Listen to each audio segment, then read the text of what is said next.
قل هل يستوي الذين يعلمون والذين لا يعلمون إنما يتذكر أولو الألباب. أشهد أن لا إله إلا الله.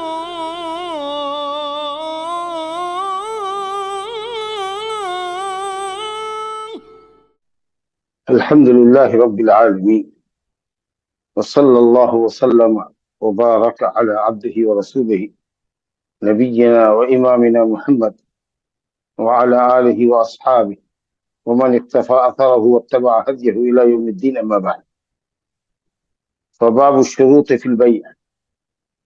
الحديث الأول عن عائشة رضي الله عنها قالت: جاءتني بريرة فقالت: كاتبت أهلي على 9 أواق في كل عام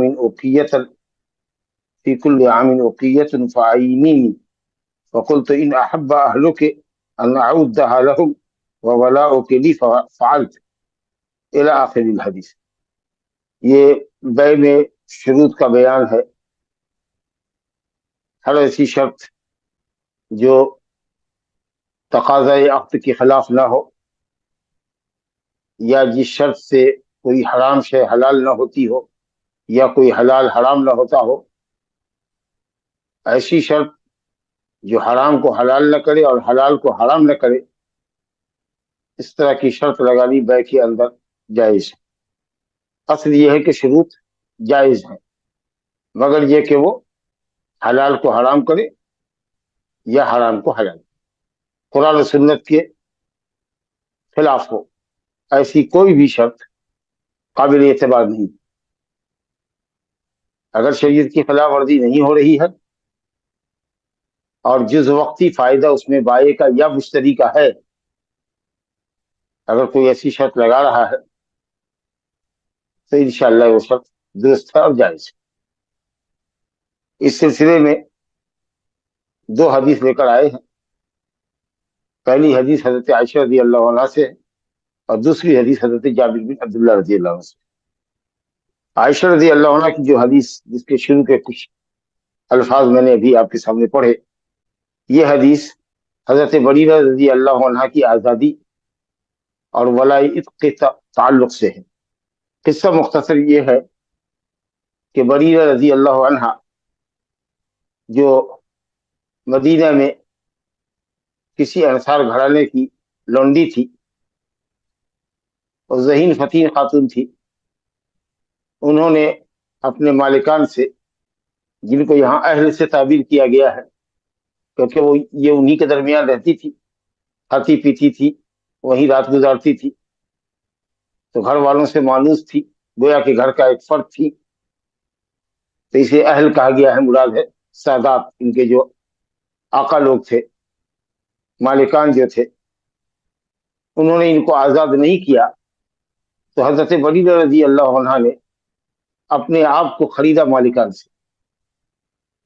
کہا کہ اگر آپ آزاد نہیں کر سکتے ہیں تو آپ بتائیے میری قیمت آپ کیا لیں گے آزاد کرنے کی، کہ میں آزاد ہو جاؤں، کیا قیمت دینی پڑے گی اپنے آپ کو آزاد کرنے کے لیے آپ سے، یا آپ کی ملکیت سے آزاد ہونے کے لیے ہمیں کیا کرنا ہوگا؟ تو ان کے آقاؤں نے کہا کہ 9 اوقیہ چاندی دینی پڑے گی۔ ایک اوقیہ ہوتا ہے 40 درہم کا، تو 40 کو 40 کو ملٹیپلائی کیجئے 9 سے 9 سے، تو 360 بنتے ہیں، 360 درہم۔ اور 1 درہم ہوتا ہے کوئی 3 گرام کا، تو 360 کو اگر 3 سے ضرب دیں گے تو 1 کلو 80 گرام تقریباً آج کے وزن کے مطابق چاندی ہوتی ہے۔ 9 اوقیہ چاندی اگر تم دے دیتی ہو، مالکان نے کہا، تو تم آزاد ہو جاؤ گے۔ اور یہ کہا کہ ہر سال 1 اوقیہ دینا۔ اس کا مطلب یہ کہ جب تک 9 اوقیہ ادا نہیں ہوگا، غلامی کی زنجیر تمہاری پاؤں میں پڑی رہے گی۔ وہ 9 سال تک غلامی میں رہنا ہوگا، جب تک مکاتب کے ذمے وہ غلام جس نے اپنی آزادی کے لیے اپنے آپ کو بائع سے، مالکان سے خریدا ہو کہ ہم متعینہ رقم جو آپ کہیے وہ ادا کر دیتے ہیں اور آزاد ہو جائیں گے، تو جس نے اپنی آزادی کے لیے کتابت کر لی ہو اپنے آقا سے، جب تک ایک درہم بھی اس پر باقی ہے وہ غلام ہے. تو 9 اوقیہ چاندی ایک بڑی رقم ہوئی، 360 درہم ہوا. اس پر معاملہ انہوں نے اپنے آقاؤں سے ڈن کر لیا. اور اسی سلسلے میں قسط کی ادائیگی کے سلسلے میں حضرت عائشہ رضی اللہ عنہ کے پاس مدد کے لیے آئی. حضرت عائشہ رضی اللہ عنہ سے خاص ربط تھا ان کا، آتی جاتی رہتی تھی، حضرت عائشہ کی خدمت میں بھی رہا کرتی تھی. تو کہا کہ میں نے اس طریقہ سے اپنے مالکان سے کتابت کر لی ہے، مکاتبت کر لی ہے، اور مجھے 9 اوقیہ چاندی 9 سال میں دینا ہے، آپ میری مدد کریں اس سلسلے. تو حضرت عائشہ رضی اللہ عنہ بڑی سخیہ تھی اور بڑی خیر پسند تھی. انہوں نے کہا کہ ایسا کرو کہ 9 سال کی بات تو بہت دور ہے، ایسا کرتے ہیں کہ میں پوری رقم یک بارگی مہیا کر دیتی، اور تم اپنے آقاؤں سے کہو کہ وہ تم کو بیچ دیں میرے ہاتھ، میں تم کو خرید لیتی ہوں اور اللہ کے لیے تم کو آزاد کر دوں گی. تو ساری رقم میں دے دیتی، وہ تم کو بے کریں، بیچیں، میں خرید لیتی ہوں اور میں آزاد کر دوں گی. البتہ ولاء عتق میرا ہوگا، یعنی جو آزاد کرے گا اس کو ولا حاصل ہوتا ہے. ولا ایک رشتہ ہے جو آزاد کردہ غلام یا لونڈی اور آزاد کرنے والا مرد ہو یا عورت ہو، اس کے درمیان ایک رشتہ قائم ہوتا ہے، نصرت کا، ہمدردی کا اور وراثت کا. کہ اگر آزاد کردہ غلام یا لونڈی مر جائے اور کوئی اسبہ، جس کو مذکر رشتہ دار کہتے ہیں جو مال کا وارث ہوتا ہے، اگر کوئی اسبہ مذکر نہ ہو تو جو لوگ اصحاب الفروض ہیں، جن کے حصے مقرر ہیں، ان کو دینے کے بعد اگر کوئی رقم بچتی ہے اور آزاد کرنے والا خواہ مرد ہو یا عورت، اس سے اوپر کا رشتہ دار، اس کے نسب کا کوئی مذکر عاصب جو تعصیباً وراثت دیتا ہے، اصحاب الفروض کو دینے کے بعد جو بچتا ہے وہ کوئی بھی جو اسبہ ہوتا ہے موجود وہ لے لیتا ہے. تو اگر قریب کا کوئی رشتہ دار مذکر نہ ہو تو یہ آزاد کرنے والا یا کرنے والی یا وہ نہیں ہوتا، اس کے اولاد کو تعصیباً وراثت ملتی ہے. اسی کو کہتے ہیں ولاء عتق. آزادی آزاد کرنے کے نتیجے میں ولا یعنی حق وراثت باللہ. تب جبکہ اس سے اوپر کا قریبی رشتہ دار مذکر نہ ہو، کوئی رشتہ دار نہ ہو، یعنی باپ نہ ہو، بیٹا نہ ہو، پوتا نہ ہو، دادا نہ ہو، بھائی نہ ہو، بھتیجا نہ ہو، چچا نہ ہو، چچا کا بیٹا نہ ہو، سگا یا سوتیلا. تو آخری مرحلے میں یہ آزاد کرنے والا ہوتا ہے یا آزاد کرنے والی یا اس کے اسبہ مذکر جو ہوگے وہ وارث ہو جائے گا. تو ظاہر ہے کہ جو آزاد کرے گا اس کو ولا ملے گا. اسی لیے ولا کی اضافت ہے عتق کی طرف، ولاء العتق، آزادی کے نتیجے میں حاصل ہونے والا ولا. تو بڑی رہ گئی اپنے مالکان کے پاس. انہوں نے کہا کہ آپ مجھے بیچ دیں. حضرت عائشہ رضی اللہ عنہ 9 اوقیہ چاندی مہیا کرتی ہیں، آپ کو میں دے دیتی ہوں، آپ ان کے ہاتھ بیچ دیجیے. اور ولا مگر ان کا ہوگا کیونکہ وہ مجھے آزاد کریں گے اللہ کے لیے، ثواب کے لیے. تو ان کے مالکان نے کہا کہ نہیں، بیچ تو میں دوں گا، قیمت بھی لوں گا، اور ولاء عتق بھی ہمارا ہی ہو. یہ بات عجیب سی لگی. بھئی آپ بیچ رہے ہیں، آزاد تو نہیں کر رہے ہیں، پھر ولاء عتق آپ کو کیسے ملے گا؟ وہ آئی حضرت عائشہ سے، انہوں نے حقیقت حال سنایا کہ ایسا ایسا وہ کہہ رہے ہیں. اتفاق سے نبی صلی اللہ علیہ وسلم وہیں تھے. تو اس میں ایک لفظ ذرا غور کرنے کا ہے کہ آپ نے یہ فرمایا، جو ہمارے سامنے حدیث ہے، کہ آپ نے فرمایا کہ عائشہ خرید لو ان کو، واشتریتی لہم الولا، اور ان انصاریوں کے لیے ولا کی شرط منظور کر لو، ان کو دے دو شرط. اب یہاں سمجھنے کا ہے کہ کچھ لوگوں نے کہا کہ لہم بمعنی علیہم، یعنی ان کے خلاف شرط لگاؤ کہ ولاء عائشہ ہمیں ہوگا، عائشہ شرط لگاؤ کہ تمہیں حاصل ہوگا ولاء، ان کو نہیں ہوگا. یہ کیوں توجیہ کر رہے ہیں؟ اس لیے کہ کیسے نبی صلی اللہ علیہ وسلم یہ کہہ سکتے ہیں کہ تم ان کے لیے ولاء کی شرط منظور کر لو، ان کو ولاء دے دو، جبکہ اصولی قاعدہ یہ ہے کہ ولا اس کو ملتا ہے جو آزاد کرنے والا ہوتا ہے. تو یہ باطل شرط ہے جو انصاری لگا رہے تھے، انصاریان لگا رہے تھے. تو یہ باطل شرط نبی صلی اللہ علیہ وسلم نے کیسے منظور کرنے کی کہی؟ اس لیے لہم उनके लिए नहीं बल्कि अलैहिम, लाम अला के माने में उनके खिलाफ। हालांकि गौर कीजिए तो ये अलैहिम कहना सही नहीं है, क्योंकि ये शर्त तो हजरत आयशा ने लगाई के भेजा था। बरीरा को कहा था कि जाओ अपने मालिकान को कहो कि वो मेरे हाथ बेचे तुमको, मुझसे बेचे और मैं आजाद करूंगी, वलायत मुझे मिलेगा, जिसका उन्होंने इनकार किया। फिर अगर यही शर्त दोबारा लगाती है कि जाके कहो उनको कि वलायत आयशा का होगा, तो फिर वो कहेंगे नहीं ये ऐसा नहीं होगा, वलायत हमारा होगा। तो एक मरतबा उस शर्त का उन्होंने इनकार कर दिया है कि वलायत आयशा को होगा, फिर दोबारा यही कहलवाना तहसील हासिल है, ला हासिल होगा, कोई फायदा तो होगा नहीं। तो इसलिए सही ये है कि अलैहिम जो लोगों ने मना किया है कि उनके खिलाफ शर्त लगाओ, तो ये मामला कभी होता ही नहीं। आपने कहा कि चलो तुम मंजूर कर लो, फिर मैं देखता हूं, उनसे मैं निपटता हूं, तो अब लोग ये कहेंगे कि बातिल शर्त नबी सल्लल्लाहु अलैहि वसल्लम ने कैसे मंजूर करने के लिए कहा, ये एतराज करेंगे। तो नबी सल्लल्लाहु अलैहि वसल्लम ने इसलिए कहा कि मामला हो जाए, बरीरा की आजादी किसी तरीका से हो जाए, और जो इस्लाम का रूल है उसके मुताबिक जिसको वलायत जाएगा वो जाएगा। अब ये लोग हठधर्मी पर तुले हुए हैं, जबरदस्ती कर रहे हैं कि वलायत उनको मिलेगा, तो हम उनसे निपटेंगे, समझेंगे मामला हमारी अदालत में आएगा, मैं कहूंगा कि वला तो उसको मिलता है जो आजाद करता है। ये लोगों को क्या हो गया है कि इस तरह की गलत और बातिल शर्तें लगाते हैं। तो इस तरीके से अगर नबी सल्लल्लाहु अलैहि वसल्लम ने उस शर्त को नाफिज कर दिया होता कि ठीक है आजाद तुमने किया है लेकिन वला अंसारियों को मिलेगा, तब आप कहते कि बातिल शर्त को नबी साहब ने नाफिज किया। आपने कहा कि सिर्फ अभी थोड़ी देर के लिए मंजूर करो, खरीदारी हो जाए, तुम्हारी तरफ से आजादी मुतहक्कक हो जाए, क्योंकि इस्लाम गुलामी की आजाद करने की दिलचस्पी रखता है, उसके बाद मैं निपटूंगा।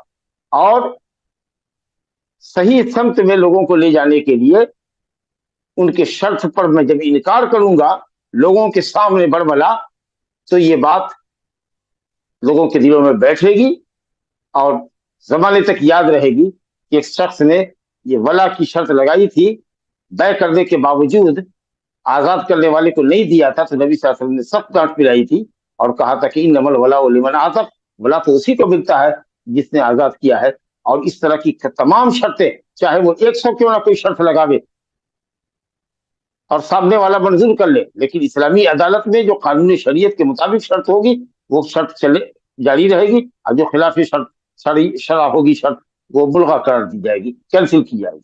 तो इस तरीके से नबी सल्लल्लाहु अलैहि वसल्लम चाहते थे कि उनके लगाए हुए शर्त के बाद जब इसका बुतलान करेंगे और लोगों के सामने इस शर्त को कंडम करेंगे, तो सही मसले की तरफ रहनुमाई लोगों के अंदर मौसर तरीके से होगी और लोगों के अंदर ये पैगाम मौसर तरीके से जाएगा। तो ये मफहूम है लहुम का कि ठीक है अभी मान लो, फिर देखते हैं इसको, उन पर रद्द करते हैं। बहरहाल उन्होंने बेच दिया, और उसके बाद नबी सल्लल्लाहु अलैहि वसल्लम अपनी आदत के मुताबिक जब कोई शख्स खिलाफ शरअ हरकत करता और उसकी खबर होती तो आप खिताब करते। हम्दनात के बाद नबी सल्लल्लाहु अलैहि वसल्लम ने कहा कि माँ बालो रिजाल, ये लोगों को क्या हो गया है, यश्तरतून शुरूत लैसत फी किताबिल्लाह, ऐसी शर्तें लगाते हैं जो अल्लाह की किताब में नहीं है, अल्लाह की शरीयत में नहीं है। अरे सुनो भाई, अल्लाह की शर्त, अरे अल्लाह की शरीयत के मुताबिक ये शर्त लगाई जाएगी, वही शर्त सही होगी, वही मजबूत होगी, अहक अहक व औसक, ज्यादा लायक पैरवी के होगी और ज्यादा मजबूत होगी। नहीं, ज्यादा का मान इसी तफसीर का मान नहीं है एक के मुकाबले में एक अफजल नहीं, या अल्लाह ही की शर्त सही है और वही कबीतर है। अल्लाह की शर्त के मुकाबले में, अल्लाह और उसके रसूल की हुक्म के मुकाबले में अगर कोई शर्त आती है तो बिल्कुल ही काबिल पैरवी नहीं है, काबिल वसूख नहीं है और उसके अंदर कोई कुव्वत नहीं। तो इसलिए इसमें तफसील यहाँ अपने मानने में नहीं है, यानी अल्लाह की शर्त ही इत्तबा और पैरवी के ज्यादा लायक है और वही मजबूत है। सुनो लोगों, अगर 100 शर्त भी लगाओगे, अब ये शर्त 100 तहदीद के लिए नहीं है, मुबालगा के लिए है, उमूम के लिए है, जितनी शर्तें चाहो लगाओ, लेकिन अगर वो अल्लाह की किताब नबी की सुन्नत अल्लाह की शरीयत के खिलाफ है, शर्त बातिल।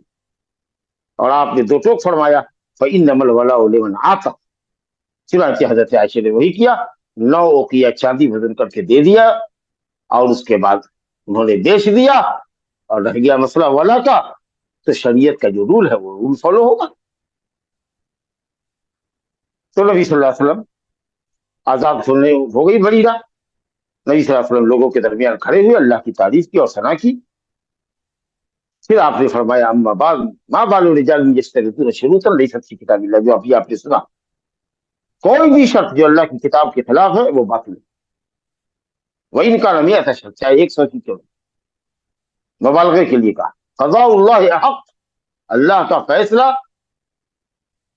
हक है, हक ज्यादा हक नहीं, हक है, वही हक है, इसके अलावा जो भी फैसले हैं अल्लाह के फैसले के खिलाफ वो बातिल। और शर्तुल्लाह औसक़, और जो शर्त अल्लाह की शरीयत के मुताबिक हो वही मजबूत तर शर्त है, इसके अलावा कोई शर्त नहीं। एक ही कायदा आपने फरमाया, इन्नमा कलमे हस्र है, इन्नमल वला, सुनो, वला तो सिर्फ और सिर्फ उसी को हासिल होता है जो गुलाम को या लौंडी को आजाद है, बेचने वालों को कहाँ मिलेगा। तो अल्हम्दुलिल्लाह इस तरीके से हजरत बरीरा की आजादी मुकम्मल। हजरत बरीरा के वाक़े में बहुत सारी नसीहतें भी हैं, और इस हदीस से बहुत सवाल, ये इसके तुरुक को जमा करने के बाद बहुत सारे फवायद भी उलमा ने हासिल किए हैं, इस्तेमाल किए हैं। कई आलिमों ने तो इस पर बाकायदा किताब लिखी है इस हदीस के ऊपर, इस हदीस की शरह में। लेकिन बहरहाल हमारे लिए ये समझना है कि 9 उक़िया चांदी पड़ी, इनकी किताबत हुई थी 9 साल के लिए, जिसको हजरत आयशा रज़ी अल्लाह अन्हा ने मुहैया कर दिया और खरीद लिया बरीरा को और आजाद कर दिया अल्हम्दुलिल्लाह। और वला कानून शरीयत के मुताबिक उसी को हासिल होता है जो आजाद करने वाला है। यहाँ अहले इल्म ने लिखा है कि 3 सुन्नतें खास तरीके से बरीरा के मामले में हमारे सामने आई है। एक तो ये कि जो आजाद करेगा वलायत उसको मिलेगा, एकदम एक ही कानून है, कायदा कुल्ली है, इसके अलावा कोई दूसरा कायदा कुछ है ही नहीं। एक सुन्नत तो ये हुई। दूसरी सुन्नत ये हुई कि बरीरा भी लौंडी थी, ये तो हजरत आयशा ने आजाद किया। इनका शौहर जो था मुगीस, वो भी गुलाम थे, लेकिन हजरत आयशा ने बरीरा को पहले आजाद कर दिया और मुगीस बाद में आजाद हुए। तो कायदा यह है कि जब लौंडी पहले आजाद कर दी जाती है और आजादी की नेमत से मुतमत्ते होती है, और वो शौहर उसका ताहुनुस गुलाम है, वो पहले आजाद नहीं हुआ, बीवी ही आजाद हो गई, तो आजादी के बाद उस औरत को, जो पहले लौंडी थी, अपने गुलाम शौहर को छोड़ने का हक रहता है। फर्स्ट निकाह कैंसिल कर देगी, बातिल कर देगी, जाओ मैं तुम्हारे साथ नहीं रहती। इख्तियार, ख्याल इत्क जिसको कहते हैं, आजादी के नतीजे में शौहर को रखने और छोड़ने का उसको इख्तियार हासिल। अब बरीरा मुगीस को उन्होंने कह दिया, बरीरा ने मुगीस को कह दिया कि अब तुम अपना कहीं रास्ता ढूंढो, मैं तुम्हारे साथ नहीं रहने वाली, मैं तुमसे अपने रिश्ते को कैंसिल करती, मैं आजाद हो गई हूँ, तुम ताहुनुस गुलाम हो। इस आजादी का फायदा बरीरा ने हासिल किया, और मुगीस बरीरा की जुदाई बर्दाश्त नहीं कर सकते थे। वो रोते फिरते थे, उसको मनाते थे, मदीने की गलियों में वो भागती फिरती थी और उसके पीछे ये दौड़ते थे कि बरीरा मुझको कबूल कर लो, मुझको मत छोड़ो। ज़ारो कतार रोते फिरते थे। हजरत अब्बास बिन अब्दुल मुत्तलिब के कहने पर नबी सल्लल्लाहु अलैहि वसल्लम ने बरीरा को एक दफा रोका, कहा कि बरीरा तरस खाओ मुगीस के ऊपर, क्यों नहीं उसको वापस ले लेती हो, इसी की ज़ौजियत में रहो। तो कहा कि क्या ये आपका हुक्म है? कहा नहीं, मेरा मशवरा है। तो इन्होंने कहा कि मैं अपने मामले को बेहतर समझती हूँ, ये जाती मामला है तो बेहतर है, अगर हुक्म है आपका तब तो आपका हुक्म हमारे लिए वाजिबुल कबूल है, लेकिन अगर ये आप बतौर मशवरा के कह रहे हैं, अब मुगीस की हमदर्दी में कह रहे हैं, तो मैं समझती हूँ कि मुगीस को हमें मुगीस को रखना है कि नहीं रखना है। तो आखिर उन्होंने नहीं रखा, नहीं कबूल किया। तो एक तो ये हुआ कि अगर लौंडी पहले आजाद होती है, गुलाम उसका शौहर रहता है, तो लौंडी को ख्याली इस हासिल हुई। और तीसरा एक बड़ा फायदा इनके वाकये में ये हुआ कि एक दफे तशरीफ लाए, चूल्हे पर गोश्त की हांडी गुड़गुड़ा रही थी, गोश्त पक रहा था। तो आप सल्लल्लाहु अलैहि वसल्लम ने जब खाने पर आप बैठे किसी वक्त, तो आपने कहा कि भाई वो गोश्त नहीं है, तो कहा कि वो गोश्त तो हजरत बरीरा पर सदका किया गया। कहा कि बरीरा पर न सदका किया गया है, बरीरा की तरफ से अगर हमको मिलता है हदिया तो हमारे लिए जायज है, क्योंकि नबी सल्लल्लाहु अलैहि वसल्लम के लिए तो सदका हराम था, सदका वाजिबा ज़कात भी और सदका नाफिला भी आपके लिए हराम था। हालांकि आले बैत के ताल्लुक से अहले इल्म ने कहा कि सदका वाजिबा हराम है, ज़कात हराम है, सदका नाफिला जायज।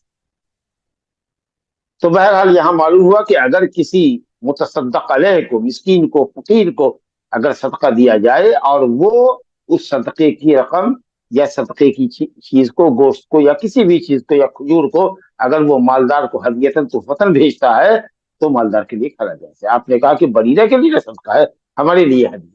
तो अहले इल्म ने कहा कि ये 3 बड़ी सुन्नत हजरत बरीरा के ताल्लुक से हमारे पास आई। तो जो असल शर्त थी वो यही थी کہ کوئی بھی شرط اگر شریعت کے خلاف ہے، جیسا کہ بریرہ کے مالکان نے لگایا تھا کہ ہم بیچ تو رہے ہیں تم کو عائشہ سے، لیکن ولایت ہم کو حاصل ہوگا، یہ شرط باطل شرط تھی۔ نبی صلی اللہ علیہ وسلم نے شریعت کی بات ان کو سنائی اور کہا کہ یہ شرط بالکل کرنے ہے، اور چنانچہ وہ لوگ راضی و رضا ہوئے، خوش ہو کر کے گھر گئے، اور کبھی پھر انہوں نے اس ایشو کو دوبارہ نہیں اٹھایا۔ وباللہ التوفیق۔ تو یہ ایک بڑا معاملہ ہے، اور معلوم یہ ہوا کہ اگر غلام کتابت چاہتا ہو، اپنی آزادی چاہتا ہو، تو پھر مالکان کو چاہیے کہ اس کو آزاد کرے۔ فقاتبوہم ان علمتم فیہم خیرا، اگر دیکھو کہ آدمی ٹھیک ہے اور پیسے مہیا کر سکتا ہے تو پھر اسے کتابت کرنی چاہیے۔ کچھ لوگوں نے کہا کہ واجب ہے یہ کتابت کرنے کا حکم، اور کچھ لوگوں نے کہا کہ مستحب، لیکن اگر آدمی بھلا ہے اور اس کی آزادی سے ملت کو فائدہ ہونے والا ہے، اور وہ رقم بھی مہیا وقت سے کر دے گا، قسطوں میں ادا کر دے گا، تو پھر اس کے صحیح قول یہ ہے کہ مالکان پر واجب ہے، یا مالک پر واجب ہے کہ اس غلام کی آزادی کو یقینی بنانے کے لیے کوئی رقم متعین کر دے جس کو وہ غلام چکائے، اور اس کے بعد وہ آزاد ہو۔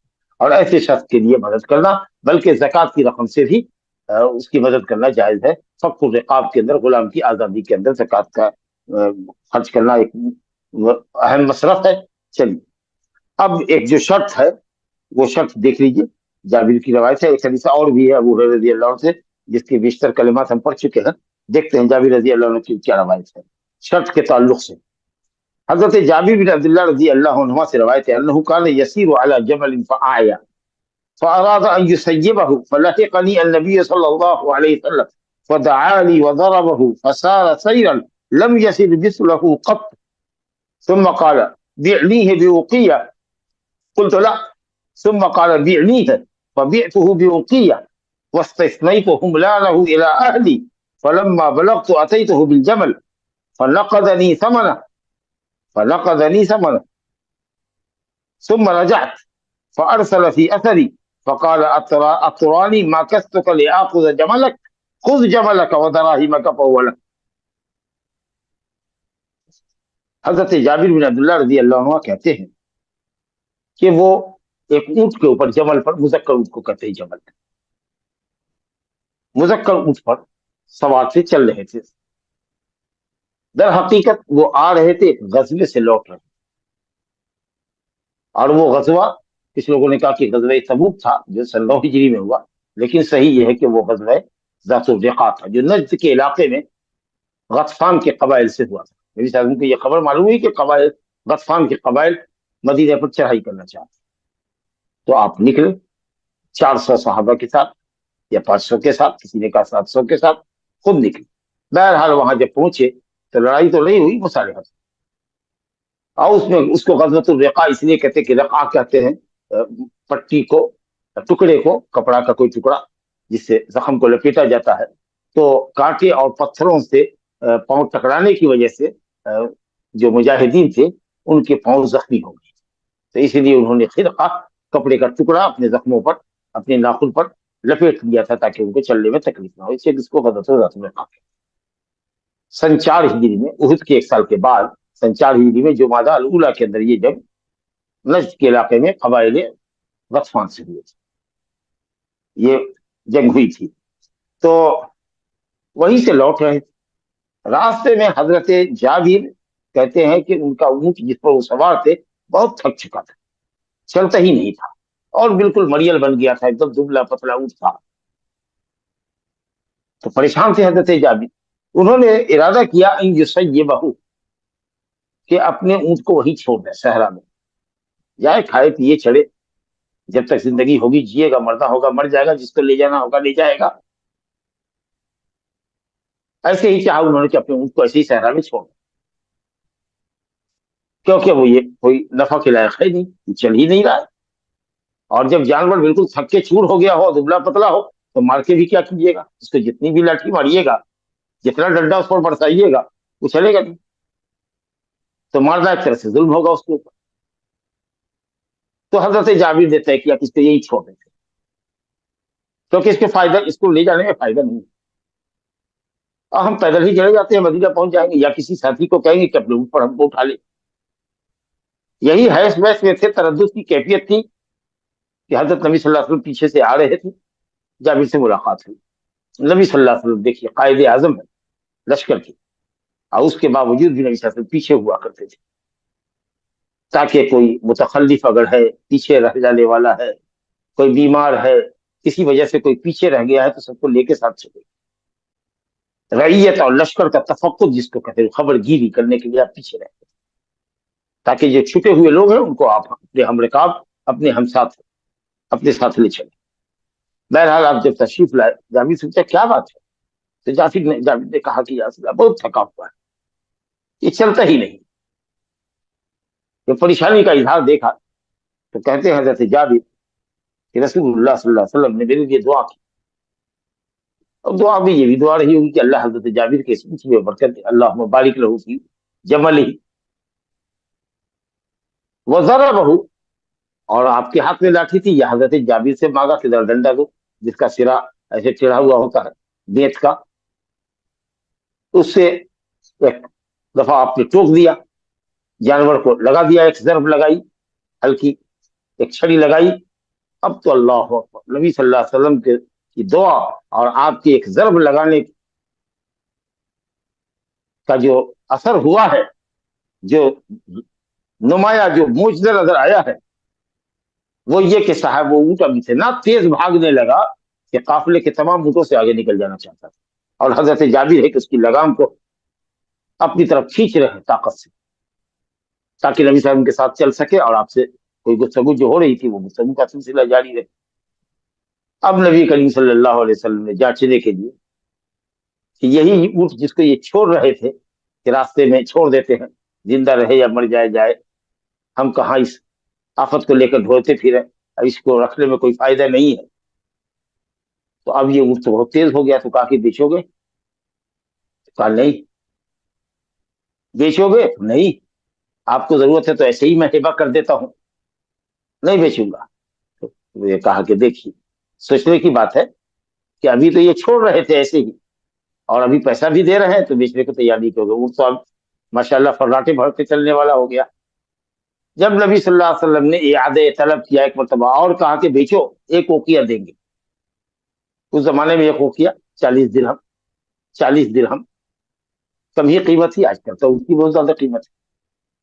تو حضرت جابر نے کہا کہ ٹھیک ہے یا رسول اللہ، میں نے بیچا، آپ کے ساتھ ہو گئی، رقم طے، ایجاب قبول ہو گیا، قیمت طے ہو گئی، مگر حضرت جابر نے ایک شرط لگائی، یہی ہے باب سے مطابقت، کہ واشترط تو بلا رہوں، میں نے کہا کہ میں اس کے اوپر سواری کر کے مدینہ تک پہنچوں گا، اپنے اہل تک پہنچوں گا، وہاں آپ کو حوالے کروں گا۔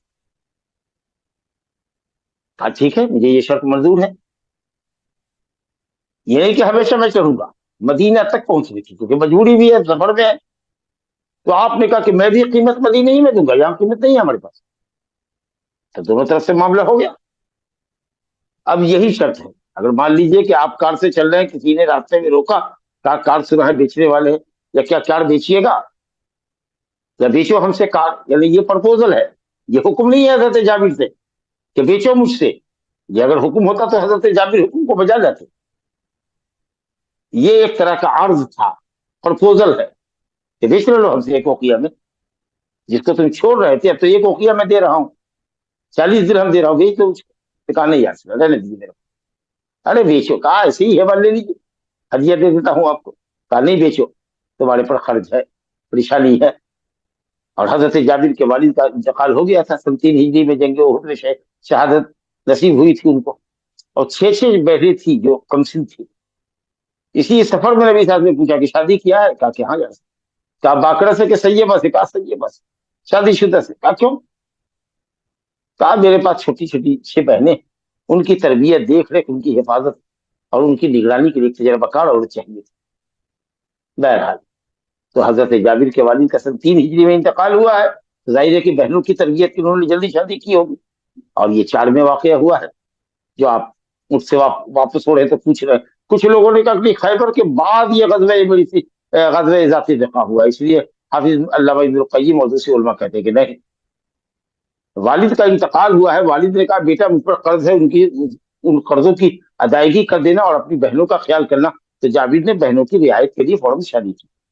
اس لیے صحیح یہ ہے کہ غزوہ ذات الرقاع 7 ہجری میں نہیں یا غزوہ خیبر کے بعد نہیں بلکہ سن 4 ہجری جمادی اولیٰ کے اندر تھا، غزوہ احد کے بعد، 1 سال سے کچھ زیادہ کی مدت کے بعد۔ چلیے بہرحال یہ بات ضمن آ گئی۔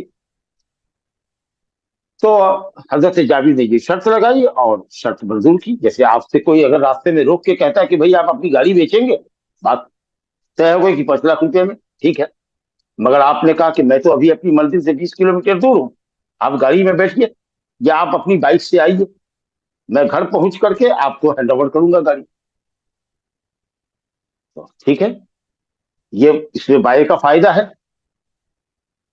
اور اس کی ضرورت بھی آپ محسوس کر رہے ہیں، آپ اس شرط کو منظور کر رہے ہیں، اور یہ تقاضا عقد کے خلاف بھی نہیں ہے، شریعت کے کسی حلال کو حرام نہیں کیا جا رہا ہے، حرام کو حلال نہیں کیا جا رہا ہے، تو اس لیے یہ شرط حضرت جابر نے لگایا۔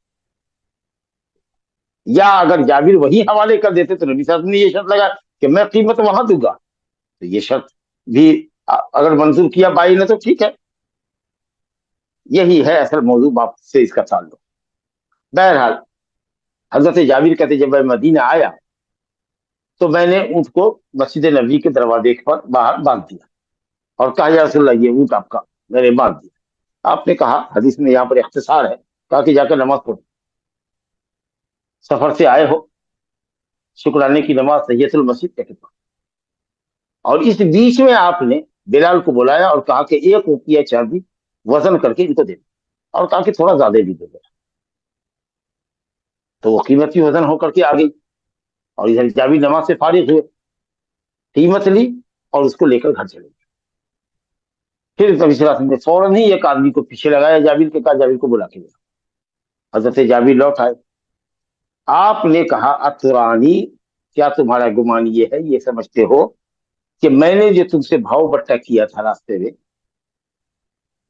اس لیے کہ میں تمہارا اونٹ لے لوں گا اور تم کو بے اونٹ کر دوں گا؟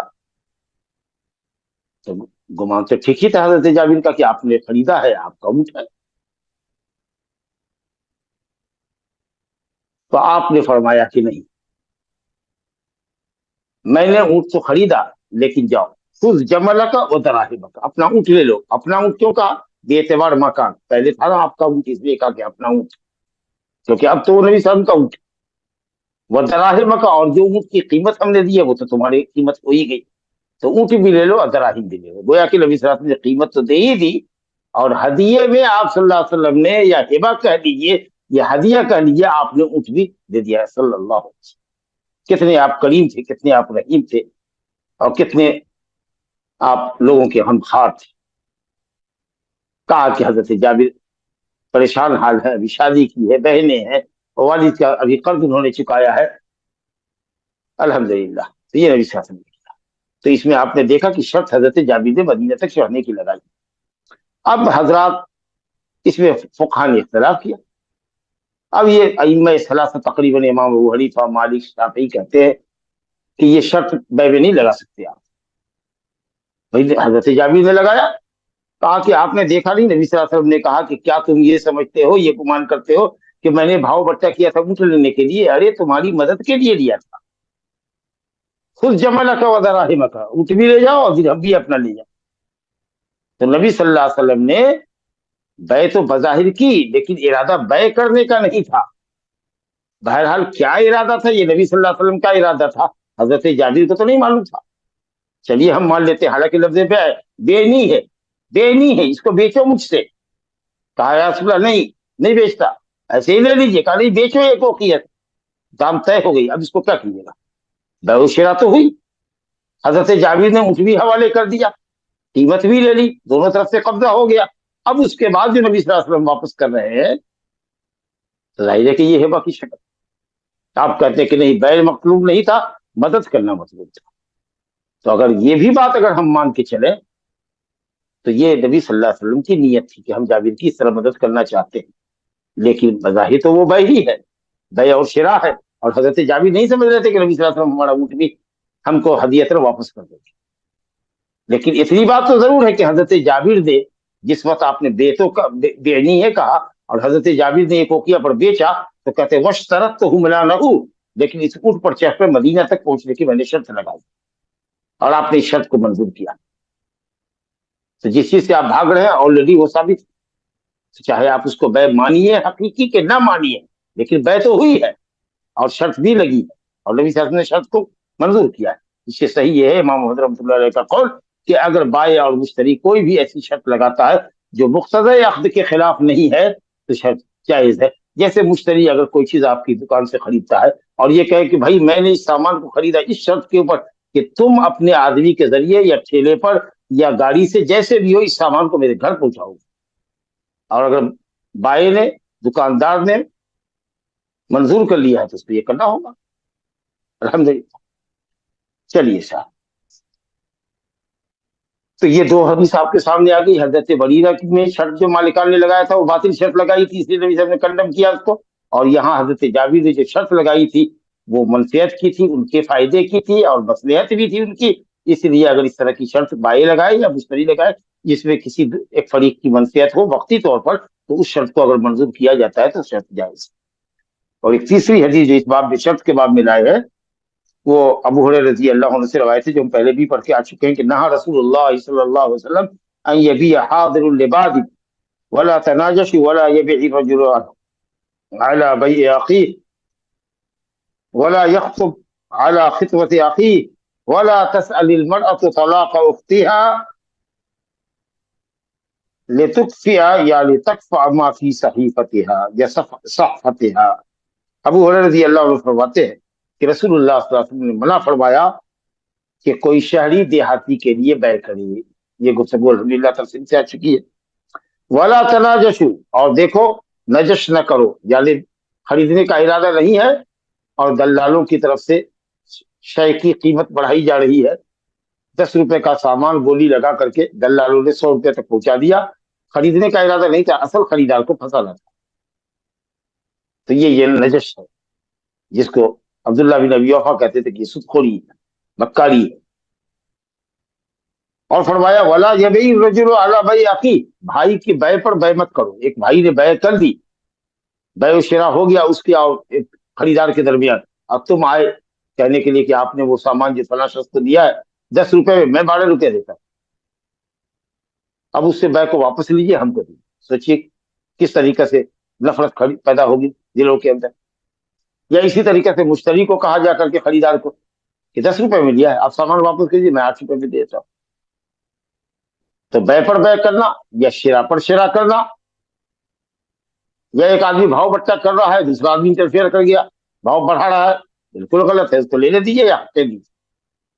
اور یہی حال ہے ولا یکتب علی خطبۃ اخیہ، اپنے بھائی کے پیغام نکاح پر پیغام نکاح مت دو۔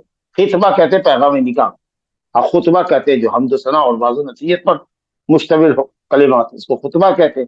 خطبہ خا کے کثرے کے ساتھ پیغام پر پیغام دینا، ایک آدمی نے پیغام دیا ہے، گفتگو ہو رہی ہے، بات یا تو کنارے لگے گی یا بات ختم ہو جائے گی، تو اگر شادی ہونی ہے تو ہو جانے دیجیے، اور نہیں تو بات کٹ جانے دیجیے، اس کے بعد اسے پوچھیے گا کہ آپ کی گفتگو چل رہی تھی فلاں صاحب کے یہاں، آپ کی بیٹی کی یا آپ کے بیٹے کی یا آپ کی فلاں کی بیٹی سے کیا ہوا؟ ارے نہیں وہ معاملہ کٹ گیا، آپ خواہش مند ہے تو آپ پیغام دے سکتے۔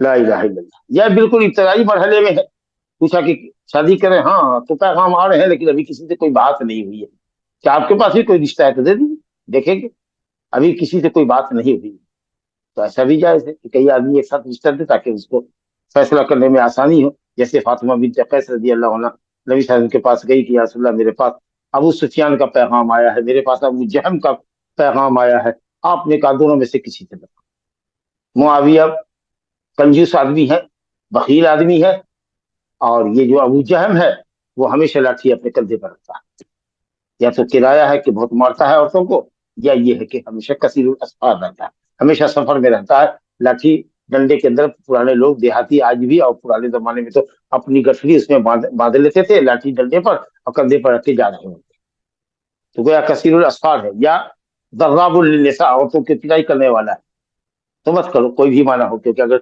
ہمیشہ سفر میں رہے گا تو حق زوجیت کیا ادا کرے۔ ولکن انکحی اسامہ بن زید سے شادی کرے، تو یہ نبی صلی اللہ علیہ وسلم نے 2 پیغام پر ایک پیغام اور دیا۔ لیکن اگر گفتگو شروع ہو گئی ہے اور بات چل رہی ہے تو پھر آپ کو انٹرفیئر نہیں کرنی چاہیے، بات کو ایک کنارے رکھنے دیجیے۔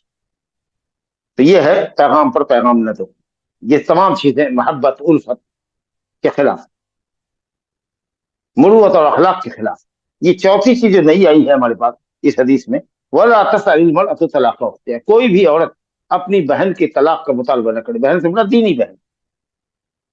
اب ایک شخص کے پاس دو بیوی ہے، ایک بیوی ہمیشہ اپنی محبت کا اظہار کرتی ہے، اپنے شوہر کو اپنی طرف مائل کرتی ہے، اور دوسری بیوی کے تعلق سے ہمیشہ اس کا کان بھرتی رہتی ہے، چاہے اس کی وہ پہلی بیوی یہودیہ اور عیسائیہ ہی کیوں نہ ہو، کیونکہ اس سے تو شادی جائز ہے اسلام میں.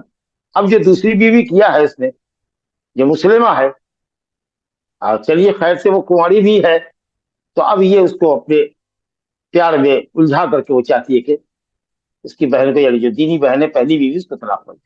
یا یہ ہے کہ مرد دوسری بیوی کرنا چاہتا ہے تو دوسری بیوی ہونے سے پہلے وہ عورت اپنی منظوری دینے سے پہلے یہ شرط لگاتی ہے کہ تم اپنی پہلی بیوی کو طلاق دو، اس کے بعد تب اس سے شادی کرنا. کبھی بھی یہ شرط منظور نہیں کرنی چاہیے. یہ چاہتی ہے تاکہ اس بہن کو جو خوراک مل رہی ہے، جو لان نفقہ اس کے شوہر کی طرف سے مل رہا ہے، اس پیالے کو یہ الٹا کر دے، پیالے کو الٹ دے، اور وہ عورت رزق سے محروم ہو جائے، اس کو شوہر سے نفقہ نہ ملے، وہ پریشان حالی کی زندگی گزارنے پر مجبور ہو جائے، اور تمام تر نفقہ اسی کو ملے. تو اس طرح کی ذہنیت عورتوں کے اندر اگر کار فرما ہو تو کبھی بھی یہ شرط منظور نہیں کرنی چاہیے.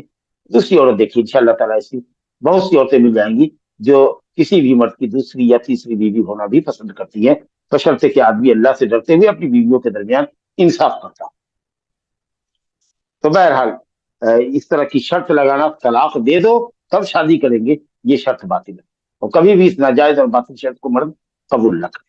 بس یہی بات سے مطابق. چلیے وقت تو کچھ زیادہ ہو گیا ہے، لیکن ہم نیا باب بھی شروع کرتے ہیں انشاءاللہ تعالیٰ. دیکھتے ہیں، سود کا باب ہے اور اس کے اندر 3-4 حدیثیں ہیں، تو انشاءاللہ تعالیٰ پڑھنے کی کوشش کرتے ہیں. ربا اور صرف، ربا تو سود ہے، اور صرف کہتے ہیں صرافہ، یعنی سونے کو چاندی سے بدلنا، سونے کو سونے سے، چاندی کو چاندی سے، اور جو کاغذ کرنسی ہے، کرنسی نوٹس، ان کو اس کو بیچنا خریدنا، تو اس کو بے صرف کہتے ہیں. اور ربا کے لغوی معنی اضافہ ہے، زیادہ، دیا 1000 روپیہ اور اگلے مہینے لے رہے 1100 روپیہ، تو یہ سود ہے. یا اسی طریقے سے ایک سا جو ایک نپنا ہے، 4 مد کا ہوتا ہے، اس کا وزن 3 کلو، جیسا کئی مرتبہ ہم پڑھ چکے ہیں. کچھ علماء 2 کلو 40 گرام کہتے ہیں، کچھ 2.5 کلو کہتے ہیں، کچھ 2 کلو 700 کچھ گرام کہتے ہیں، لیکن بڑا جو قول اس میں ہے کہ وہ 3 کلو ہے. تو اب ہم نے 2 سا دیا گیہوں، اور آپ سے 1 سا عمدہ قسم کا گیہوں دیا، تو ایک جنس کا غلہ ہو تو فاضل اگر آپ لیتے ہیں یا ادھار لیتے ہیں، دونوں ہی صورت میں بچ جائے گی، حدیث تو آئے گی. تو بہرحال مخصوص اشیاء کے اندر اگر اضافہ لے کر کے بیچتے ہیں، جس کا ذکر حدیث میں آ رہا ہے، تو وہ سود ہے. اور کیش کی بے کیش سے ہو رہی ہے، سونے کی سونے سے، چاندی کی چاندی سے، سونے کی چاندی سے، روپے کی روپے سے، انڈین روپے سے، یا انڈین روپیہ امریکی ڈالر سے، یا سعودی ریال سے، یا قطری ریال سے، دینار سے اگر ہو رہا ہے، کویتی دینار سے ہو رہا ہے، تو پھر اس صورت میں کیا شرط ہے؟ کیا تقابض مجلس میں ہونا چاہیے؟ قیمت چاہے جو بھی ہو، کیونکہ کرنسی کا ویلو الگ الگ ہے، لیکن تقابض ضروری ہوتا ہے ایسی صورت میں. وہ ہم مسئلہ دیکھیں گے پڑھیں گے. تو اب پہلی حدیث حضرت عمر بن خطاب رضی اللہ عنہ. اچھا، یہ ربا کے سلسلے میں تو آپ جانتے ہی ہیں کہ اکبر الکبائر کے اندر، اور سودی کاروبار کو نہ چھوڑنے والا اللہ اور اس کے رسول سے جنگ کرنے والا ہے. سخت وعید ہے قرآن مجید کے اندر، فاذنوا بحرب من اللہ ورسولہ. اور حدیث ہے، لعن اللہ آکل الربا وموکلہ وشاہدہ وکاتبہ وشاہدیہ وکاتبہ، اللہ کی لعنت کا مستحق ہے سود خور. نبی صلی اللہ علیہ وسلم فرمایا، اجتنبوا السبع الموبقات، 7 ہلاک کرنے والے گناہوں سے بچے. اس کے اندر نبی صلی اللہ علیہ وسلم نے کہا کہ اکل الربا، سود کھانا، سود کا استعمال کرنا، اور عقل اور قیاس سے بھی دیکھیے، رائے سے، اور عقل بھی لگائیے، تو یہ معاملہ ظلم پر مبنی، اور محتاجوں کا خون چوسنا ہے. بہرحال اس کی تفصیل اپنے مقام پر آپ کو ملے گی.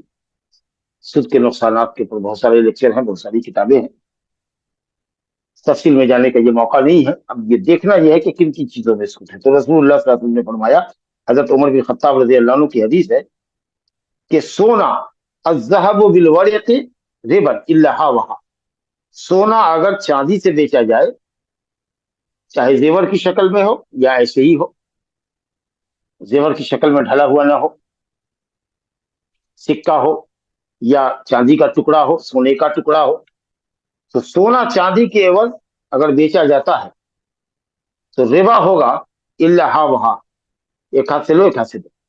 मजलिस में तकाबुज होना चाहिए, जिस मजलिस में बैठ शेरा कर रहे हैं उसमें तकाबुज, लेन देन उसी मजलिस में होनी चाहिए, चाहे मजलिस में बैठ के हैं या साथ चल रहे हैं या सवारी पर चल रहे हैं, एक दूसरे से जिस्मों से जुदा होने से पहले तकाबुज हो जाना चाहिए।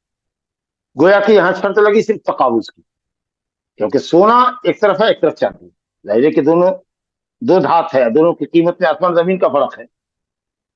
तो ये नहीं कहा मिसलम बेमिसलम, बराबर बराबर बिकेगा, नहीं कहा सोना चांदी से सिर्फ हाथों हाथ होना चाहिए, चाहे कीमत जो तुम तय कर लो।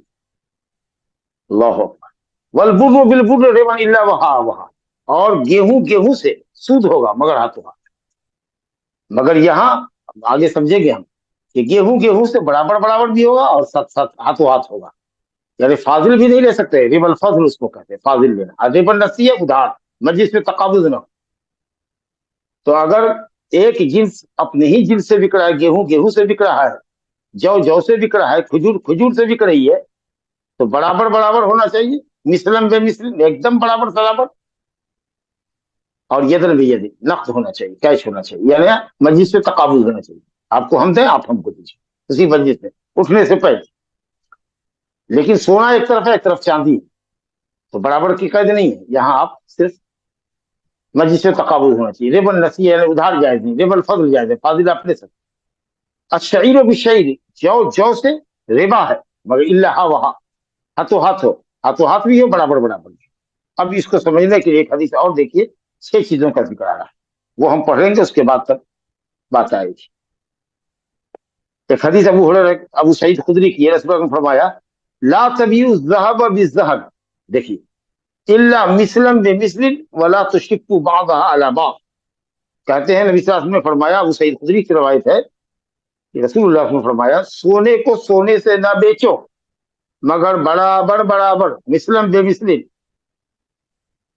आगे कहा जा रहा है वला तुशिक्कु बादहा अला बाद, एक को दूसरे पर ज्यादा ना करो, यानी एक की मिकदार ज्यादा एक की कम है, हमारा 100 ग्राम है तुम्हारा 90 ग्राम, ऐसा कभी नहीं चलेगा।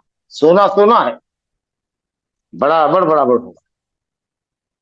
और आगे दूसरी शर्त लगा रहे हैं वला तबीउ मिनहा गायबन बिनाजिर, एक का माल हाजिर है एक का गायब। सोना अभी दे रहे हैं, चांदी कल देगा, वो 1 घंटे के बाद देगा, शाम में ला कर देगा, नहीं, सोना सोने से है, एकदम मजलिस में तकाबुज होना चाहिए, बिल्कुल बराबर बराबर। तो मालूम हो गया कि एक जिन्स की चीज को उसी जिन्स से अगर हम बेच रहे हैं, सोना सोने से बिक रहा है, तो बराबर बराबर बेचना है और मजलिस से तकाबुज भी है।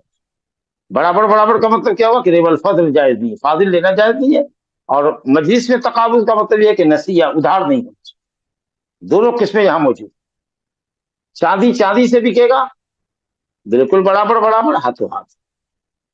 गेहूं गेहूं से बिकेगा, बराबर बराबर हाथों हाथ, यानी मजलिस में ही तकाबुज होना चाहिए। खजूर खजूर से, जौ जौ से, नमक नमक से। लेकिन अगर एक चीज दूसरे से बिकती है, इधर जौ है उधर खजूर है, उधर गेहूं है इधर जौ है, उधर खजूर है उधर नमक है, तो आप सल्लल्लाहु अलैहि वसल्लम फरमाया बीउ कैफ शिअ्तुम, जैसे चाहो बेचो, जिस भाव से चाहो बेचो, इज़ा कान यदन बियद, हाथों हाथ होना चाहिए।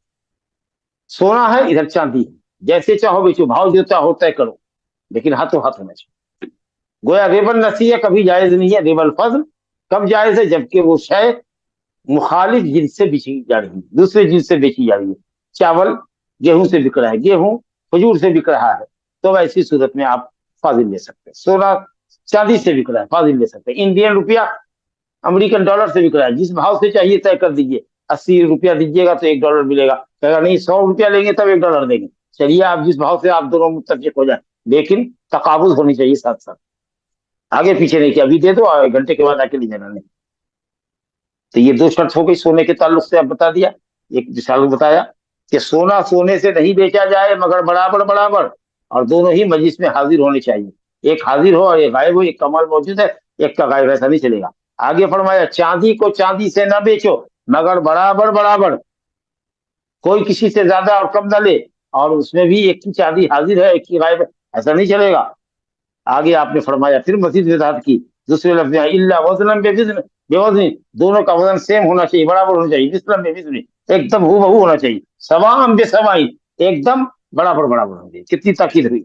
एक और हदीस देखिए इसी में, अबू सईद खुदरी रजी अल्लाह अन्हु कहते हैं कि बिलाल आए रसूलुल्लाह सल्लल्लाहु अलैहि वसल्लम के पास, बेतमरिन बर्नी, बर्नी खजूर लेकर आए, बर्नी के नाम से आज भी मदीने में मशहूर खजूर है, उम्दा खजूर होती। तो आप सल्लल्लाहु अलैहि वसल्लम ने बिलाल से पूछा, मिन आइना हाजा, ये खजूर कहाँ से लेकर आए? तो बिलाल ने कहा, या रसूलल्लाह हमारे पास रद्दी खजूर थी, तो हमने रद्दी खजूर 2 सा दिया और ये बर्दी खजूर 1 सा दिया। देखिए इनकी रद्दी खजूर है और बर्दी खजूर उम्दा है, उम्दा खजूर 1 सा और रद्दी खजूर हमने 2 सा दिया। आप सल्लल्लाहु अलैहि वसल्लम ने फरमाया, अव्वह अव्वह, अफसोस का ये कलमा है, कलमा तवज्जो, अपनी बेचैनी और परेशानी और अफसोस को जाहिर करने के लिए, जिसको हम लोग कहते हैं ओहो हाय अफसोस, क्या किया आपने। आइंदुर रिबा, ये तो एकदम सरी सूद है, सरी सूद है, आइंदुर रिबा सरी सूद, ला तफल, ऐसा मत करो। अगर तुम खरीदना ही अच्छी चाहते हो खजूर रद्दी खजूर के जरिए, तो रद्दी खजूर को बेचो दिरहम के एवज, दिरहम के एवज बेचो, रुपए के एवज बेचो, और उस रुपए से अच्छी खजूर खरीदो। लेकिन अगर रद्दी खजूर 2 सा देख करके अच्छी खजूर ले रहे हो, तो चूंकि दोनों तरफ खजूर है, तो चूंकि एक ही जिन्स का वो गल्ला है, खुराक है, इसलिए उसमें बराबर बराबरी मतलूब है और मजलिस में तकाबुल मतलूब। कहा कि इसको बेचो दिरहम से और फिर दिरहम से तुम अच्छी खजूर खरीदो। लेकिन खजूर रद्दी 10 किलो दे करके 1 किलो उम्दा लेते हो, ये दुरुस्त किसी भी हाल। तो आपने समझ लिया कि एक जिन्स को उसी जिन्स की चीज से अगर बेचना है तो बराबर बराबर बेचना होगा और मजलिस में तकाबुल करना। चलिए वो हदीस आएगी, अब हम हदीस को पढ़ ही लेते हैं। अबुल मिनहाल रजी अल्लाह अन्हु कहते हैं कि मैंने बड़ा इब्ने आजिब से और ज़ैद बिन अरकम रजी अल्लाह अन्हु से पूछा बे सरफ के मुतालिक, वही सोने चांदी के तबादले से के ताल्लुक से, या आज कह लीजिए करेंसी नोटों का तबादला जो होता है, खरीदो फरोख्त जो होती है, सर्राफा, एक मनी एक्सचेंजर जो होते हैं। तो दोनों में से हर एक दूसरे को कह रहे थे कि ये मुझसे बेहतरीन से पूछिए, ये सलफ का तरीका था। बड़ा इब्ने आजिब और ज़ैद बिन अरकम दोनों जलील कदर आदमी है, मसाइल दोनों को मालूम है, भाई इनसे पूछिए ये हमसे ज्यादा जानते हैं। वो कहते नहीं नहीं इनसे पूछिए ये हमसे ज्यादा जानते हैं। बहरहाल लेकिन दोनों ने जब अपना अपना ओपिनियन दिया तो दोनों ने इस बात पर मुत्तफिक नजर आए कि कहा कि रसूलुल्लाह सल्लल्लाहु अलैहि वसल्लम ने मना फरमाया है कि सोने को चांदी से उधार बेचा जाए, सोने को चांदी से उधार बेचा जाए, यानी सोने और चांदी की कीमत में कोई सा भी फर्क हो सकता है, भाव आप तय कर लीजिए कितना देकर कितना लीजिएगा, लेकिन कैश में होना चाहिए, नकद होना चाहिए, उधार नहीं चलेगा। और यही चांदी चांदी से होता तो न उधार चलता न ज्यादा लेना जायज, सोना सोने से न ज्यादा लेना जायज होता न उधार जायज होता। लेकिन इधर सोना है उधर चांदी है, तो भाव जो चाहो तय कर लो, अलबत्ता कैश होना चाहिए, नकद होना चाहिए, मजलिस से तकाबुल होता। तो यही 2 थ्योरी समझ लीजिए कि जितनी चीजें हदीस में आई है, उबादा बिन सामित रज़ी अल्लाह अन्हु की हदीस है, वो इसमें लेकर के आई नहीं है। मेरा अंदाजा था कि वो हदीस होगी, इसलिए मैंने बात को आगे बढ़ाया कि इस मौजू पर आगे गुफ्तगू करेंगे। उबादा बिन सामित रज़ी अल्लाह अन्हु की हदीस है मुस्लिम शरीफ में, इसीलिए उसमें यह है कि अत्तमरो बित्तमरी, अलबुर्रो बिलबुर्रे, वश्शईरो बिश्शईरे, वत्तमरो बित्तमरे, वलमिल्हो बिलमिल्ह। खजूर खजूर से, जौ जौ से, खजूर खजूर से, गेहूं गेहूं से, नमक नमक से। खजूर, गेहूं, जौ और नमक, 4 चीज का जिक्र। और उसके बाद का वज़हब बिज़हब, सोना सोने से, चांदी चांदी से, बराबर बराबर हाथों।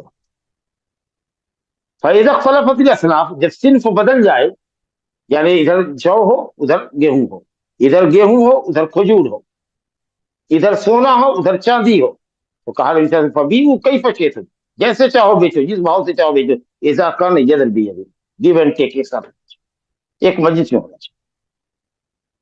बात समझ में आ गई? तो हदीस में सिर्फ 6 चीज का जिक्र है, तो क्या ये रिबा सिर्फ इन्हीं 6 चीजों के अंदर चलेगा, जैसा कि उलमाए ज़ाहिरिय्या कहते हैं जो क़ियास के मुनकिर है? जमहूर उम्मत ने कहा कि नहीं, इन 6 चीजों की इल्लत देखनी होगी कि क्या है। तो 4 चीजों के अंदर और खाने की चीजें, जौ, गेहूं, खजूर, नमक, और 2 चीज है सोना और चांदी, जो असल समन है, कीमत है, वैल्यू की जो चीज होती है, जिससे दुनिया की कोई भी चीज आप खरीद सकते हैं, सोना और चांदी। और उसी की जगह आजकल नोटों ने, कागज के नोटों ने, करेंसी नोटों ने ले लिया है। तो इल्लत क्या है? हनफिया ने ये कहा कि दोनों की इल्लत है कैल और वजन। वो जो चीजें हैं नापी जाती, सोना चांदी वजन किया जाए, तो 4 चीजों के अंदर है नापा जाना, और सोना चांदी वजन किया जाता है। तो दुनिया की हर वो चीज जो नापी और वजन की जाती हो, ये इन्होंने इल्लत लिया। दुनिया की हर वो चीज जो नापी और वजन की जाती हो, उसको अगर उसी के जिन्स से बेचोगे तो जायज नहीं। अब दुनिया में जितनी भी चीजें हैं जो वजन से बिकती, जैसे लोहा वजन से बिकता है, तो हम 1 क्विंटल लोहा देकर के 1.5 क्विंटल नहीं ले सकते, ये कहना चाहते हैं। मकान बनाने के लिए सीमेंट की जरूरत है, 1 बोरी सीमेंट देके 2 बोरी सीमेंट नहीं ले सकते। इसी तरीके से जो भी चीज दुनिया में नाप के या तौल के, किसी नपने से नाप करके, किसी पैमाने से नाप के बेचता है, उसको उसी तरह की चीज से आप नहीं बेच सकते। जमहूर ने कहा कि नहीं, ये इल्लत नहीं। असल में ये देखो, 4 चीजों में जो बुनियादी इल्लत है वो है खाना, कि चीजें खाई जाती है। तो आप खाने को, खुराक होने को आप साइड नहीं कर सकते। हाँ, वजन ठीक है, नापना ठीक है, मिसलम बे मिसलिन कहा है, बराबर बराबर होना चाहिए। तो बराबर बराबर तभी होगा जब वो नाप के पैमाने से बराबर नापा जाए या वजन बराबर किया जाए। तो नापना, वजन करना और नापना, कैल और वजन, ये तो ठीक है सर, लेकिन आप ये ना भूलिए कि खाने की अशिया है। तो आप ये कैद लगाइए कि जो चीजें मतहूम हो, खाई जाए और नाप के या तौल के बिकती, ये 4 चीजों की इल्लत हुई। और सोने की इल्लत क्या, कि वो दोनों समन है। तो दुनिया में हर वो चीज जो कीमत बन सकती हो किसी चीज की, उसको आप इस पर कयास कर लीजिए। लिहाजा रुपये को रुपये से, इंडियन रुपये को इंडियन रुपये से हम फाजिल लेकर नहीं बेच सकते। 100 रुपया देकर के 105 रुपया नहीं दे सकते, और हाथों हाथ बेचे। अमेरिकन डॉलर से अगर रुपया बेचते हैं, भाव जो चाहे तय कर ले, लेकिन हाथों हाथ बेचे। तो राज कौल यही है। और इमाम मालिक ने एक कायदा और बढ़ा दी कि खाने की चीज हो, नाप तौल की तो चीज हो ही, मुद्दखर भी हो, इद्दिखार भी हो, कि वो बगैर इसके कोल्ड स्टोरेज के सख्त गल्ला हो, सख्त दाना हो, जो खाया जाता है, चावल गेहूं वगैरह, जौ बाजरा, इस तरह का गल्ला हो, सख्त गल्ला, जो साल भर रह सकता है, साल 2 साल रह सकता है। तो ये इन्होंने इद्दिखार की कैद लगाई। लेकिन शाफिया और हनाबला ने और शेख इस्लाम इब्न तैमिया वगैरह ने कहा कि हर वो चीज जो खाई जाए और नाप या तौल के बिके, और हर वो चीज जो कीमत बनती हो, जैसे सोना चांदी या सोने चांदी के एवज में कागज के नोट। तो ये है असल सही कौल। लिहाजा अब जो भी चीज दुनिया की खाई जाए और वो नाप के या तौल के बिकती हो, जैसे सेब मान के चलिए, सेब 1 किलो सेब देकर के 2 सेब, 2 किलो सेब नहीं दे सकते शवाफी के नजदीक और हनाबला के नजदीक। लेकिन चूंकि मालिकिया कहते हैं कि इद्दिखार 1 साल रहना चाहिए, तो सेब तो नहीं रहेगा बगैर कोल्ड स्टोरेज की। ये तो आज की पैदावार है कोल्ड स्टोरेज, उस जमाने की बात करो। लिहाजा बेच सकते हैं उनके यहाँ, 1 किलो देके 5 किलो आप ले सकते हैं। जितनी सब्जी है, जितने फल हैं, जो रस भरे फल होते हैं, जो जल्द खराब हो जाते हैं, आप उनको ले सकते हैं। लेकिन शवाफे हनाबला कहेंगे कि नहीं, क्योंकि वो खाया जाता है और तौल के बिकता है या नाप के बिकता है, तो उसमें आप फाजिल नहीं ले सकते, चाहे वो दाना गल्ला की शक्ल में हो या फल फ्रूट और सब्जियों की शक्ल में। लेकिन इन्हीं में बाद फुकहा ये कहते हैं कि आज ये सेब और तरकारी और अमरूद और दूसरी चीजें तौल के बिकती हैं, लेकिन नबी के जमाने में गिन के बिकती थी। तो नबी के जमाने का हिसाब करेंगे। आप सल्लल्लाहु अलैहि वसल्लम फरमाया, अल वज़नु वज़नु अहले मक्का वल कैलु कैलु अहले मदीना। वजन में मक्के का वजन का एतबार होगा और नपने में मदीने के नपने का एतबार होगा। ये आपने फरमाया था। अबू दाऊद की रवायत है, सनद सही, इब्न उमर रज़ियल्लाहु अन्हु की गालिबन रवायत। तो कहा कि मदीने का कैल होना चाहिए। उस जमाने में देखो कि क्या वो चीज तौली जाती थी, तो मदीने में जो फल होते थे, गीले फल होते थे, रस बड़े, वो गिन के काउंट करके बेचे जाते थे। 3 का ये कीमत, 6 की ये कीमत, 9 की ये कीमत, 12 की ये कीमत, वो तौल के नहीं बिकते।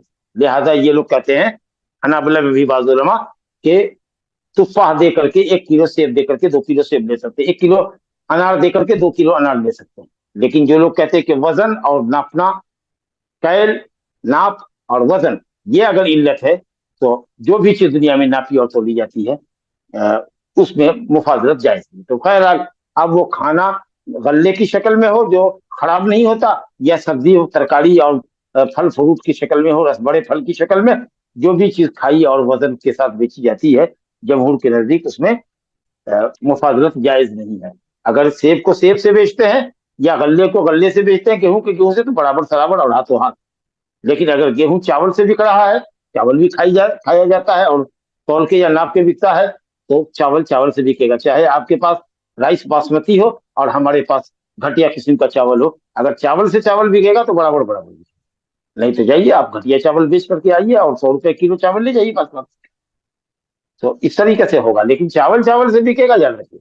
हाँ, चावल गेहूं से अगर बिक रहा है तो आप कहिए कि 2 किलो गेहूं दूंगा, मैं 1 किलो चावल दूंगा। 3 किलो गेहूं दोगे तो 1 किलो दूंगा। जो शर्त चाहिए आप लगा लीजिए दोनों आदमी, लेकिन हाथ बराबर बराबर दीजिए। हाँ, फाजिल भी लेना और उधार भी लेना कब जायज होगा? जबकि बिल्कुल 2 अलग अलग इल्लत हो। उधर खाने की इल्लत और वजन की इल्लत है, और यहाँ समन है। एक तरफ पैसा है, एक तरफ गल्ला। जैसे हम लोग बनिया की दुकान पे जाते हैं ना, मोदी की दुकान पे जाते हैं, कहते हैं भाई चावल दो, और पूरे महीने खाते हैं उसके यहाँ से। गल्ला लेते हैं, दाल लेते हैं, चावल लेते हैं, और जो चीजें होती हैं राशन, ये राशन की से मुतालिक चीजें, और महीने पर एक मरतबा हिसाब करके उसका पैसा देते हैं। तो अगर पैसा हो और उसके मुकाबले में सामान हो, तो भाव जो भी चाहो कर लो, नकद चाहो तो नकद ले लो, उधार चाहो तो उधार ले लो। लेकिन अगर समन समन से बिक रहा है, सोने सोने से बिक रहा है, सोना चांदी से बिक रहा है, डॉलर रुपये से बिक रहा है, रुपया सोने से बिक रहा है, सोना सोने से बिक रहा है, इस मुल्क का पैसा दूसरे मुल्क के पैसे से बिक रहा है, भाव जो चाहिए तय कर लीजिए। अगर अपने मुल्क का सिक्का नहीं है, दूसरे मुल्क के सिक्के से कर रहे हैं, भाव जो चाहिए तय कर लीजिए, लेकिन कैश में होना चाहिए, मजलिस में होना चाहिए। और इसी तरीके से गल्ला है, अगर चावल चावल से बिक रहा है, बराबर बराबर हाथों हाथ, लेकिन चावल है और इधर गेहूं है, तो आप मुफाजरत जायज है, लेकिन उधार जायज। उधार सिर्फ एक ही सूरत में जायज है, फाजिल भी लेना एक ही सूरत में जायज है, दोनों एक ही सूरत में। रेबल फज्र और रेबल नसिया, यानी फाजिल लेना उधार लेना, दोनों उस सूरत में जायज है, जबकि एक तरफ पैसा हो, दूसरी तरफ गल्ला। वो बिल्लाहि तौफीक। तो बहरहाल सोने के सिलसिले में इन लोगों ने कहा कि सोना चांदी से न बेचो, उधार। और आखिरी हदीस इस बात की है, अबू बकर रजी अल्लाह अन्हु कहते हैं कि रसूलुल्लाह सल्लल्लाहु अलैहि वसल्लम ने मना फरमाया कि चांदी की बै चांदी से की जाए, सोने की बै सोने से की जाए, मगर बराबर बराबर। वो अमरना, और हमें हुक्म दिया कि हम चांदी को सोने से जैसे चाहे बेचें। अगर चांदी दे रहे हैं और उधर से सोना ले रहे हैं, तो जो भाव चाहिए कर लीजिए। या सोना खरीद रहे हैं चांदी दे करके, तो कैसा शेना, जिस भाव से चाहिए कर लीजिए। लेकिन फरमाया यदन बेयदिन। एक आदमी ने पूछा, या यदन बेयदिन? हाँ, यदन बेयदिन, यही मैंने सुना है रसूलुल्लाह से, अबू बकर कहते हैं। तो मालूम ये हुआ कि सोना चांदी से जैसे चाहो बेचो, लेकिन हाथों हाथ। रुपया डॉलर से जिस भाव से चाहो बेचो, लेकिन हाथों हाथ। हज़ा वो बिल्लाहि तौफीक, सल्लल्लाहु अला नबीना मुहम्मद व आलिहि व सहबिहि जज़ाकल्लाहु खैरन व हसनुल जज़ा शेख। आमीन, बरकल्लाहु फीक। जी, एक सवाल है शेख कि देहाती को जो तिजारत में शहर वाला मदद नहीं करना चाहिए, जो हमने वाज़ेह तौर पे हदीस पढ़ी है शेख, तो अगर कोई एक शहरी दूसरे शहर में जाए तो और दोस्त है, तो क्या उसकी मदद कर सकते हैं? नहीं कर सकते। किसी भी शहर वाले को शहर वाला दूसरा वहां लोकल आदमी मदद नहीं करेगा। सिर्फ मशवरा ले तो मशवरा दे दे, जाकर के उसके लिए भाव भट्टा न करे, जाने दे उसको। या जाते हैं तो आप चुप रहिए, उसको लेने दीजिए, करने दीजिए मामला। आंख मत इशारा, आंख का इशारा मत कीजिए, भाव से इशारा मत कीजिए। नको लेते ले लो, नको लेते आंख बंद कर करके गर्दन हिला दिया कि नफी में हिला दिया, आंख का इशारा, भाव का इशारा कर दिया, ये सब तमाशा नहीं करने का। एक ही जाकर के खरीदो। एक मसले को न जाने कितनी मरतबा ये बात आप लोगों के हलक के नीचे क्यों नहीं उतर रही है कि शहरी शहरी के लिए मामला नहीं करे। आप हैदराबाद के हैं, आप बेंगलोर में जा रहे हैं, आप अपनी दुकानदारी कीजिए अपने तौर पर। जिस तरीके से शहरी शहरी के लिए न बेचे, एक शहर का आदमी दूसरे शहर में जाता है तो वहां का आदमी उसका ताउन न करे कि चलो मैं तुम्हारे लिए खरीद देता हूँ, उसको राह बता दीजिए, उसको अच्छी दुकान का पता बता दीजिए। दाउन नास, लोगों को छोड़ो, यरज़ुकुल्लाहु बाज़न मिन बाज़, अल्लाह ताला एक को दूसरे से रोजी दे। बस इस थ्योरी पर कायम रहिए। और आजकल बेवकूफ कौन है? मैंने कहा कि देहाती भी चालाक और होशियार हो गया, हर वक्त उसको कीमत मालूम रहती है कि किस चीज की क्या कीमत है। चलिए। जी शेख, दूसरा सवाल है शेख, ये जब सोना सोने से बेच रहे या चांदी चांदी से बेच रहे, तो बराबर होना जो है शेख, तो इसका मतलब क्या है शेख, कि वेट है, प्राइस है, या क्या है? वजन बराबर होना चाहिए, वजन बराबर होना चाहिए। आपका 24 कैरेट है, प्योर गोल्ड है, हमारा 20 कैरेट। हमारे पास 100 ग्राम 20 कैरेट है, आपके पास 100 ग्राम 24 कैरेट है। अगर हम बेचना चाहते हैं तो भाव से नहीं चलेगा, 20 ग्राम 100 ग्राम 100 ग्राम, 100 ग्राम 100 ग्राम ही होता है। हम 100 ग्राम नहीं, आप 100 ग्राम। जाहिर है कि आपका घाटा होगा। आप कहिए कि नहीं भाई हम नहीं बेचते, आप जाकर के 20 कैरेट के सोने को बेचो और तब आकर के 24 कैरेट को हमसे खरीदो। लेकिन अगर सोना सोने से बेचेंगे तो वजन बराबर होना चाहिए और हाथों हाथ होना चाहिए। ठीक है, जी चलिए आगे जज़ाकल्लाह बढ़िए। खैरन। जी शेख, इसमें शेख अक्सर ये सोने से सोना या चांदी से चांदी की डीलिंग में कभी इनके पास वेट कम रहता, तो आपके पास एक रहता 80 ग्राम, उनके पास खरीदने का रहता 100 ग्राम, तो इस सूरत में क्या करना चाहिए शेख? आप बेचिए ना।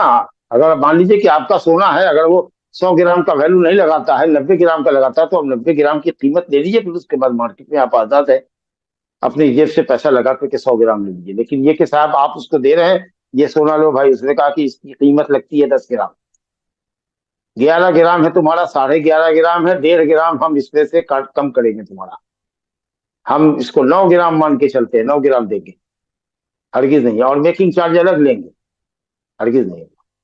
सोना सोने से बिक रहा है तो बराबर बराबर बिकना होगा, नहीं तो फिर आप उसको बेचिए।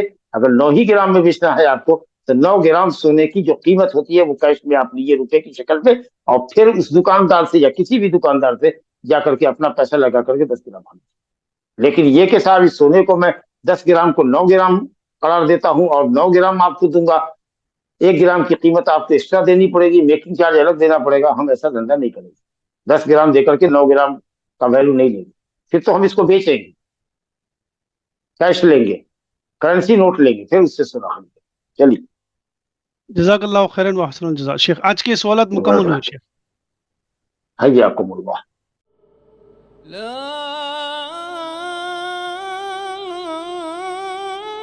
إله إلا الله.